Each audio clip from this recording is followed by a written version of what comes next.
Welcome back to my channel Trendy Engineering. Today we are going to discuss the Avalanche breakdown and the Zener breakdown. So first I'm just drawing the VI characteristics of the Zener diode. This is VD and this is ID. So in the forward bias, the Zener diode will be act as a normal PN junction diode, and in the reverse bias you will get a two effect. So there will be a small current that is known as the reverse saturation current, and this will be because of the Zener effect, and this one more curve will flow that is known as the Avalanche effect. So these two things only we are going to discuss now. This is VZ naught and this is VB. VB is your period potential. So now we are going to discuss how this effect comes. Why this Zener effect comes earlier, or a breakdown occurs earlier for the Zener diode rather than the Avalanche effect. So the first one is Avalanche effect. So in both the cases, Avalanche and Zener breakdown, in both the cases it is going to happen only in the reverse bias condition. So in reverse bias, the first condition is if I increase the applied reverse voltage.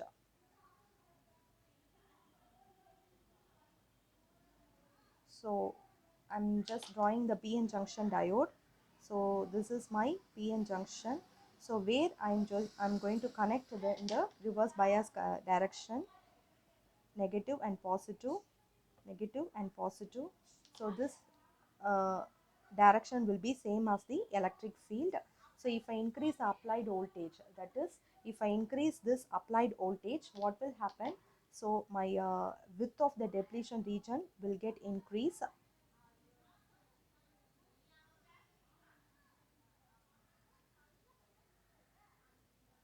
So if the width of the depletion region get increases, means there will be a formation of more number of immobile ions. So immobile ions in the depletion region will get increase. So if the immobile ions got increased, what will happen to the electric field? Due to the presence of immobile ions, the electric field is formed.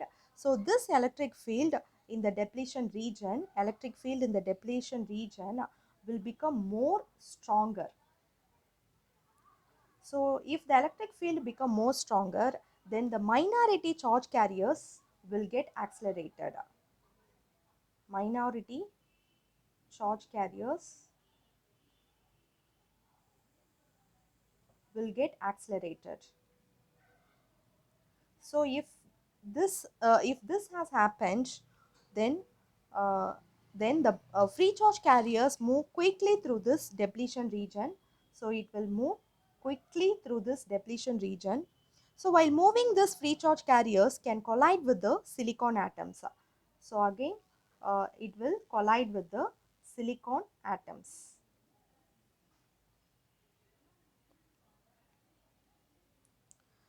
So when applied voltage to the free charge carriers, they gain more kinetic energy. They knock out of the bound or valence electrons of the silicon atoms. So after the collision, instead of releasing one electrons, now we have a two free electrons. So this one I will be explaining in the diagram. So this is the atoms I have. So around the atoms I will have electrons. So this is the free charge carriers or free electrons which have got accelerated. So if it collide with the atoms, so these atoms will release the two electrons. So normally it will release one electrons, but due to this effect, so it is releasing the two electrons. So again this two electrons will combine with the two atoms. So here it will collide here with this atom. So this through two atoms will be releasing another two electrons. So here also, you're releasing two electrons. So again this will be collide with the uh, four atoms. Again these four atoms will release the two electrons here, two electrons here, two electrons, and here two electrons. So this is a condition for the Avalanche effect. So this continuous formation is known as the impact ionization.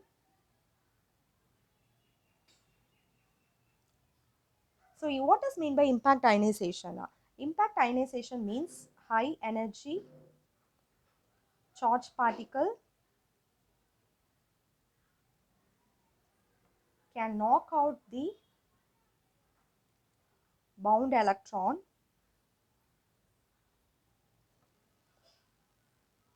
from the silicon atom. So there will be a increase in the electron hole pair. So this Avalanche effect is caused due to the presence of more number of or the electric field becomes stronger due to this reason, or due to the impact ionization, this Avalanche effect occurs. So here in the Avalanche effect, this is the breakdown voltage where it is formed. Okay, this Avalanche effect is mainly occurs in the normal PN junction diode. So the next thing we are going to see about the Zener breakdown. So the next one is the Zener breakdown.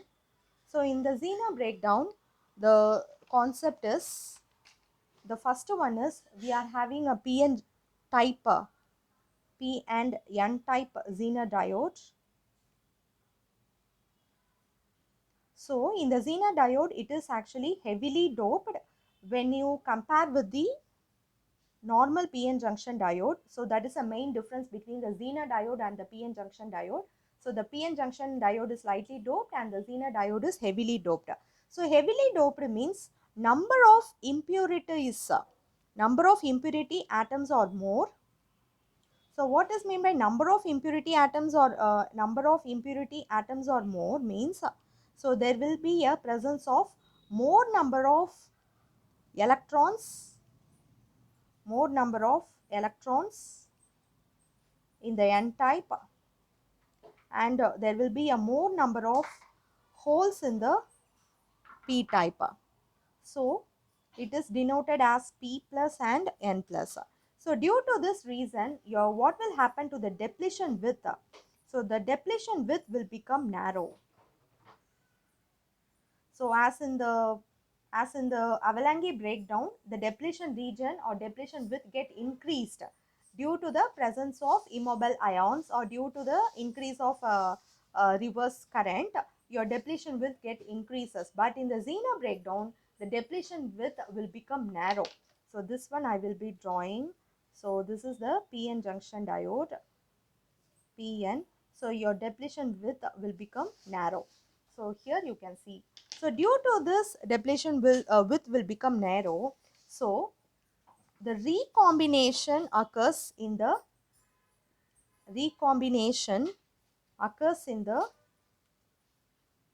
junction itself. So this recombination will occurs in this junction, narrow junction itself, so that here also number of immobile ions got increased. So if the number of immobile ions got increased, what will happen to the built-in electric field? So this electric field will become stronger. So due to this, in the reverse bias condition, there will be a external electric field as well as built-in electric field. Then this electric field in the depletion region will become more stronger. That is, the electric field is greater than 300 Kelvin per centimeter. So it knock out from the bound of the electrons of this silicon atom.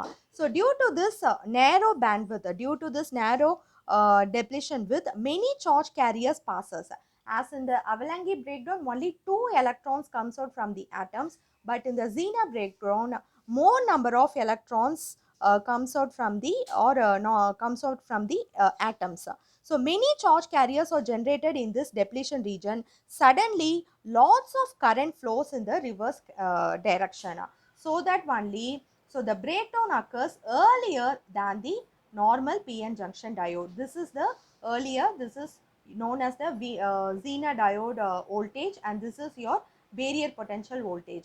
So that is why, this is the main reason why the Zener breakdown occurs earlier than the Avalanche breakdown.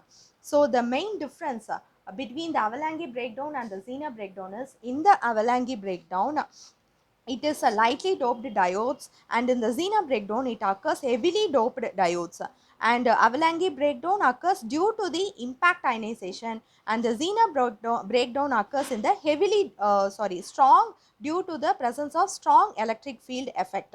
So next is Avalanche breakdown. This effect is seen at higher breakdown voltage, that is the breakdown voltage. So the breakdown voltage for avalanche is greater than 6 volt, and for the breakdown voltage for Zener diode is lesser than 4 volt.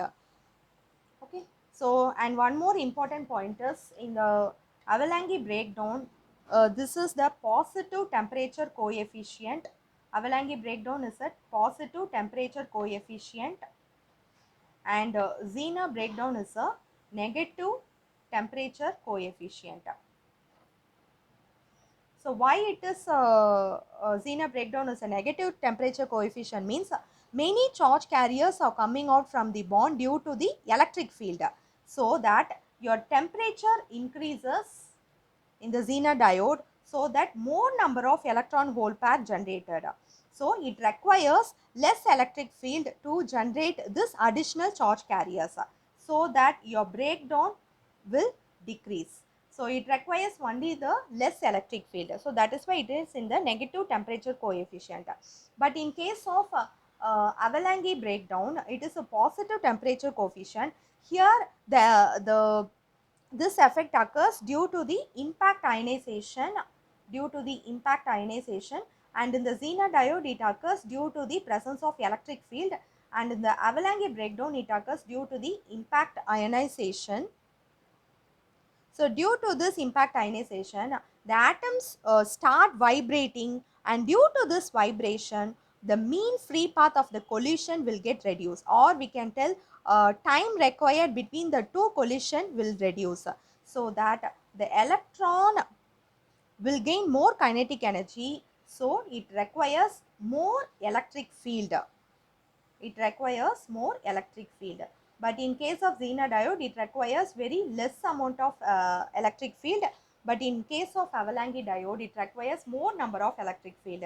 Due to this reason, the avalanche is a positive temperature coefficient and Zener diode is a negative temperature coefficient.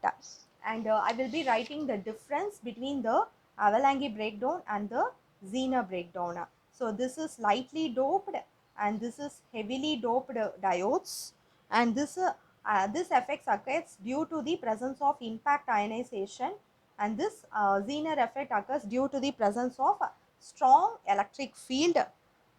So this effect occurs higher at the breakdown voltage should be greater than 6 volt, and in the Zener diode the breakdown voltage will be lesser than 4 volt. So this is a reason why in the VI characteristics the Zener breakdown occurs earlier than the normal PN junction diode, that is earlier than the avalanche effect. And avalanche effect is a positive temperature coefficient, and Zener effect is a negative temperature coefficient. I think you got a clear idea about the avalanche breakdown and the Zener breakdown. So I already posted the brief explanation about the Zener diode. So the link will be provided in the description box below. If you want means you go and check it. Uh, Subscribe to my channel. Thank you. Bye.